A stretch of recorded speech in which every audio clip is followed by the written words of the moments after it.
Bonjour à tous, c'est David Costa. Ce matin, je vous présente une nouvelle recette pour inviter vos amis, pour vous faire plaisir, le cupcake. Donc, on a souvent vu des cupcakes trop sucrés, trop gras. Aujourd'hui, avec le Protein Hot Chocolate de MyProtein, on va justement pouvoir en faire un protéiné et très faible en glucides.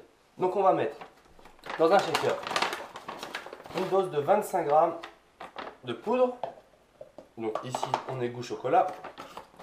On va ajouter à ça 2 œufs, un œuf entier et un œuf où on mettra que le blanc.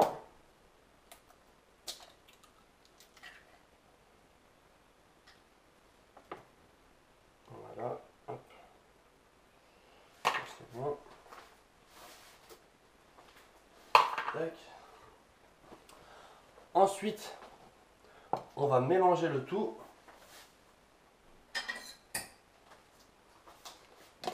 Avec une fourchette dans un premier temps, on essaie de bien diluer la poudre avec les œufs.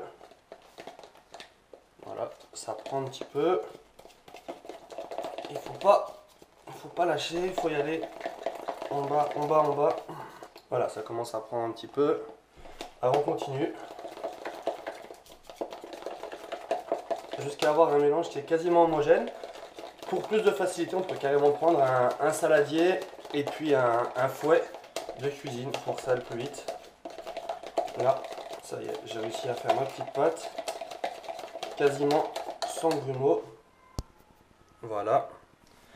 On va la verser à présent dans le petit réceptacle. Donc dans mon cas, moi, c'est la partie basse d'un Smart Shake, donc du Smart Shake MyProtein. On remplit de liquide jusqu'à 2 tiers parce qu'après avec la cuisson, le mélange va gonfler.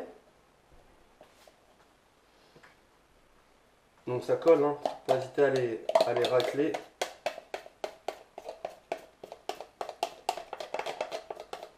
Voilà.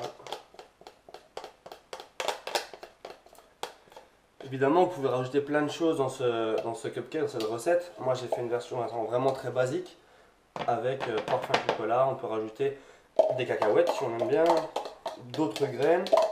On peut rajouter des fruits secs comme des raisins, des abricots, des morceaux de banane.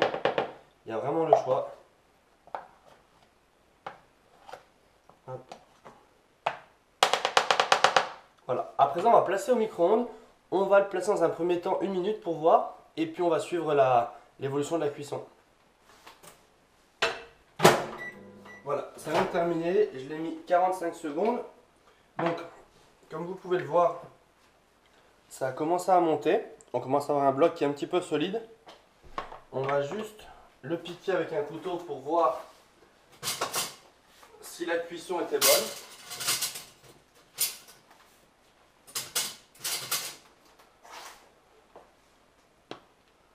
Donc là, on est pas mal. Le couteau ressort quasiment sans aucune trace.